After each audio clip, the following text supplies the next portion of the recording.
Bismillahirrahmanirrahim. Assalamualaikum warahmatullahi wabarakatuh. Pada kesempatan ini saya akan menjelaskan itu materi di mata kuliah pengantar teknik informatika pada pertemuan ketiga ya, dimana pada pertemuan ini kita akan mempelajari perangkat hardware komputer yang harus dipahami dan dimengerti ya, dimana materi ini itu akan keluar di soal ujian pertengahan semester maupun di ujian akhir semester. Nah, berikutnya kita akan mempelajari dasarnya dulu ya, dimana pertemuan sebelumnya sudah saya jelaskan itu perangkat keras ya, mulai dari input, proses, dan output. Atau nanti buat adik-adik juga ya yang pengen membaca, ada di buku ajar saya sebagai tambahan ilmunya, itu penerbitnya dari Geraha Ilmu ya, pengelolaan instalasi komputer, bisa dipesan melalui via WA yang sudah ada tercantum di buku tersebut, atau bisa dipesan secara online. Sebelumnya mohon maaf ya, ini bukan jualan, tapi sebagai tambahan aja bagi adik-adik yang mau belajar lebih mendalam lagi ya.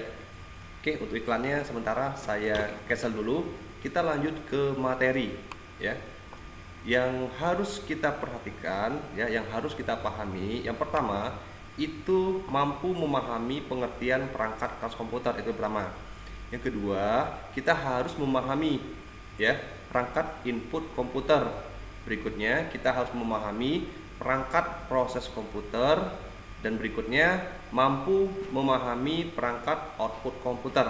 Nah, pada pertemuan ketiga 4 poin itu harus kita kuasai ya. Nah, untuk perangkat komputer itu sendiri adalah itu perangkat elektronik yang dapat digunakan untuk mengolah data sesuai dengan prosedur yang telah dirumuskan sebelumnya, sehingga menghasilkan informasi yang bermanfaat bagi penggunanya. Nah, ini sudah pernah saya jelaskan ya di pertemuan 1 dan pertemuan kedua. Nah, di sini kita akan mendefinisikan dari komputer ya, di saat dia melakukan proses input ya, terus proses dari pengolahan datanya hingga sampai dengan outputnya ya. Nah, untuk yang pertama kita akan menjelaskan perangkat input. Apakah itu perangkat input ya? Perangkat input adalah alat yang digunakan untuk memasukkan data untuk diolah oleh komputer ya.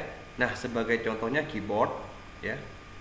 Untuk sejarahnya mungkin nanti silakan Anda baca-baca di materinya. Kalau bentuknya kira-kira tidak perlu saya jelaskan ya, sudah pada tahu semua. Ada keyboard yang untuk khusus untuk PC ya, personal computer, ada keyboard yang untuk laptop, atau ada keyboard yang sifatnya eksternal ya. Nah, berikutnya di sini ada yang namanya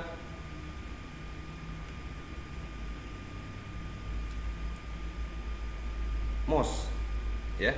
Nah, untuk mouse itu sendiri itu alat yang digunakan untuk menggerakkan kursor dan menunjukkan aplikasi program pada layar monitor. Nah, untuk mouse itu jenisnya ada mouse serial ya, ini yang zaman dahulu yang masih digunakan seri seperti ini. Berikutnya ada yang mouse yang serinya mouse PS2 ya, yang ada bentuk colokannya seperti ini bentuknya, yang warnanya hijau ya. Nah, untuk perkembangan berikutnya ada yang namanya mouse USB. Nah, ini dicolok pada port USB ya.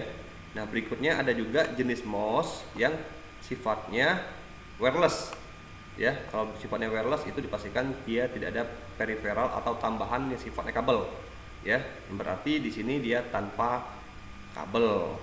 Nah, berikutnya ada yang namanya alat scanner, ya. Alat scan di sini adalah alat yang digunakan untuk mengubah teks atau gambar menjadi teks gambar digital ya, untuk diolah dari komputer. Jadi fisik foto ya, kita gunakan alat ini untuk men-scan yang nanti hasilnya itu dalam bentuk digital, apakah itu filenya JPEG, PSD ya. Kalau PSD itu udah kita edit via-nya Photoshop ya, dan lain sebagainya. Berikutnya ada yang namanya optic drive ya. Di sini ada yang kita kenal yang namanya CD-ROM, DVD-ROM ya. Kalau kita melihat dari bentuknya kira-kira seperti ini ya. Ini yang sudah terbuka ya. Kalau di sini jenisnya itu DVD-ROM ya. Jadi kalau kita melihat dari jenisnya, kalau CD-ROM itu digunakan alat untuk membaca CD ya. Kalau dia CD RW itu alat yang digunakan untuk membaca dan menulis CD ya pada komputer. Kalau DVD-ROM dia membaca CD, VCD dan DVD. Kalau DVD combo itu digunakan untuk membaca CD dan DVD dan hanya bisa menulis CD pada komputer ya.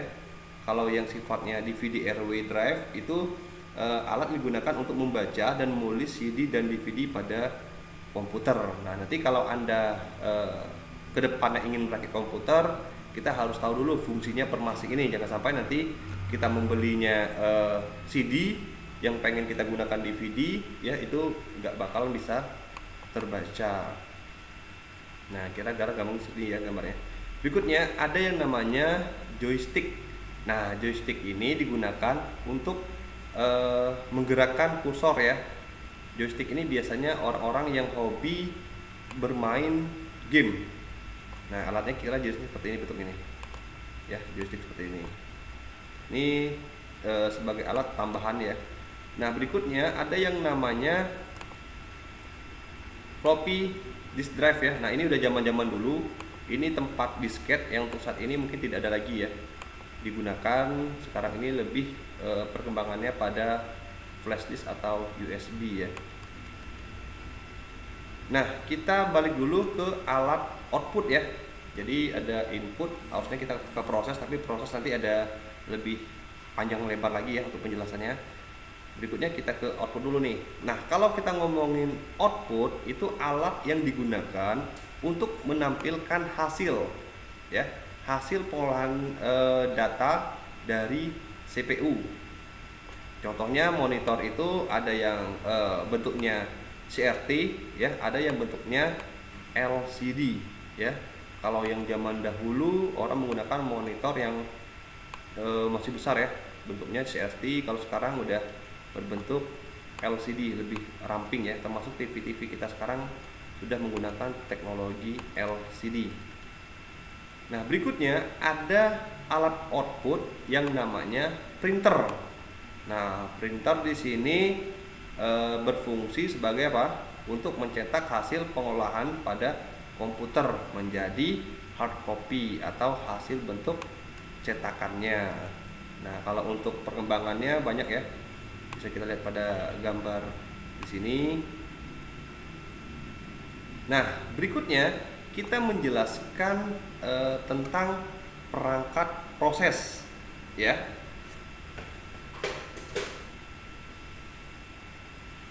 Untuk perangkat proses itu adalah alat yang digunakan untuk melakukan pengolahan data pada komputer ya. Yang pertama kita coba pemahaman dasarnya dulu ya. Ada yang namanya prosesor. Nah, bentuk prosesor itu kecil ya. Jadi prosesor itu adalah sebuah chip yang berfungsi untuk mengontrol dan mengolah data pada komputer. Nah, bentuknya kira-kira seperti ini, kecil ya. Itu diletakkan pada ini ya, ini tempatnya prosesor, namanya soket prosesor ya. Nah, untuk prosesor itu sendiri itu ada dua merek prosesor yang saat ini beredar ya. Yang pertama itu yang kita kenali yang namanya Intel, yang kedua itu yang namanya AMD ya. Kalau jenis Intel itu sendiri itu udah banyak mengalami perkembangan ya, mulai dari Intel 286 ya, Intel 386 sampai dengan saat ini kita mengenal ada yang namanya Core i3, Core i5 atau Core i7 ya.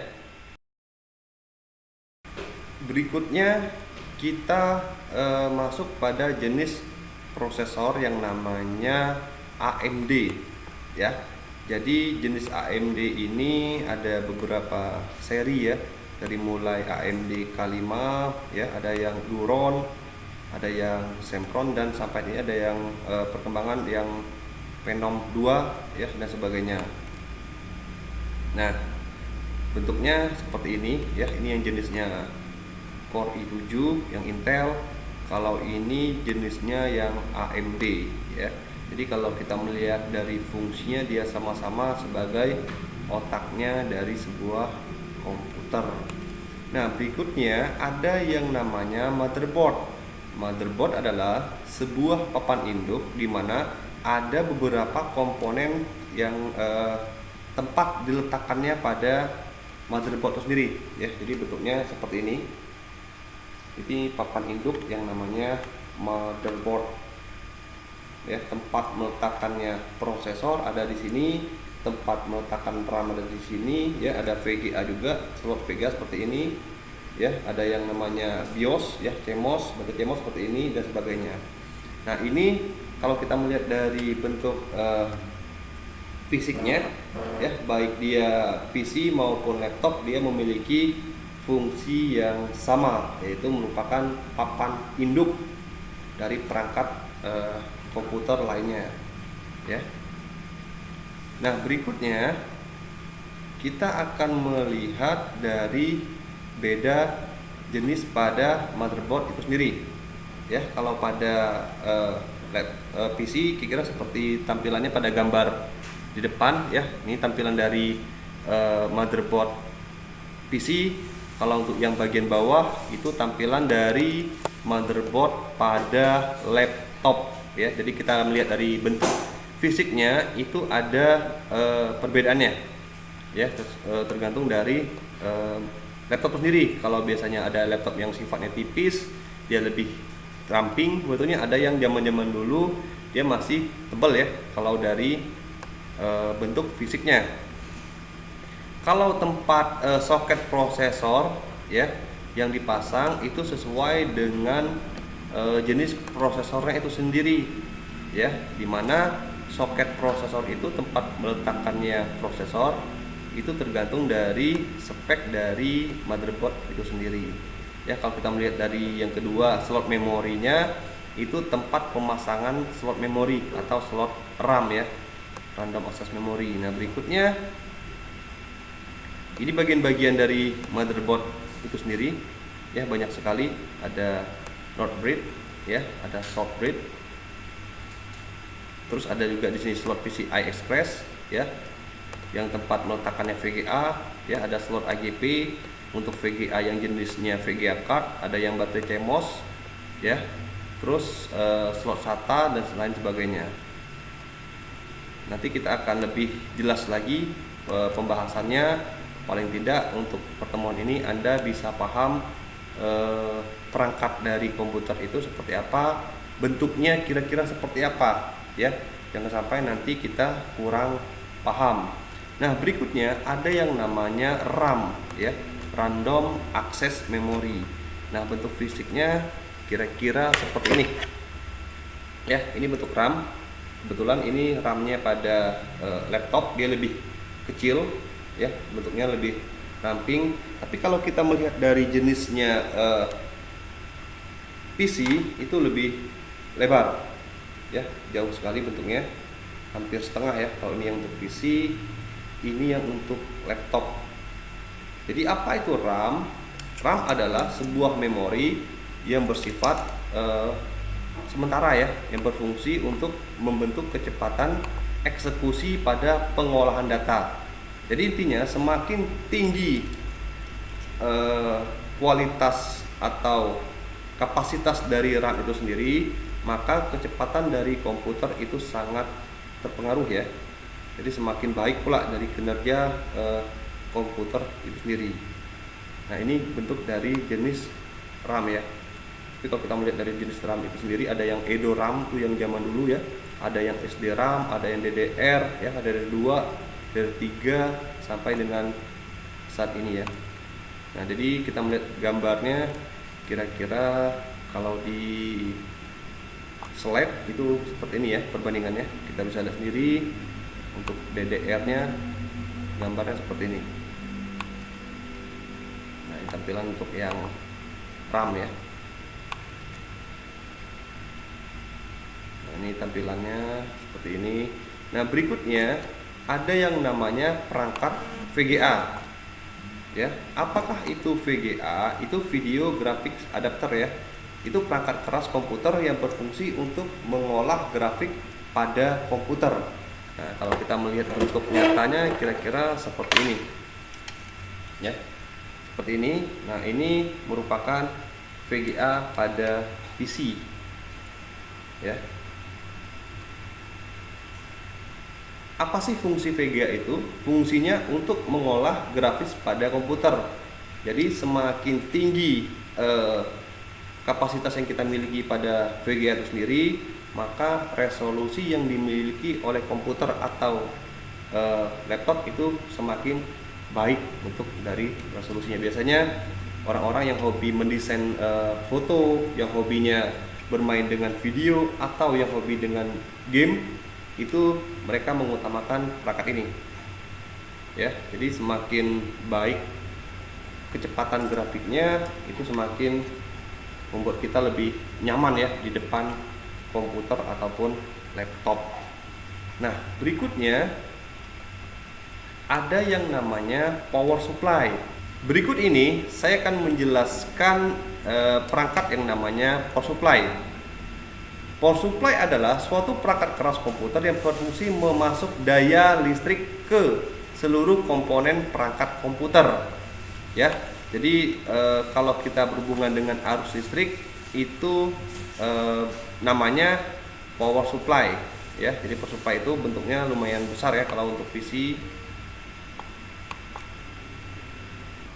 Demikian penyampaian materi untuk pertemuan ketiga di mata kuliah pengantar teknik informatika. Mohon maaf jika ada kesalahan dalam proses penyampaian materi ini. Saya akhiri, wabillahi taufiq wal hidayah. Wassalamualaikum warahmatullahi wabarakatuh.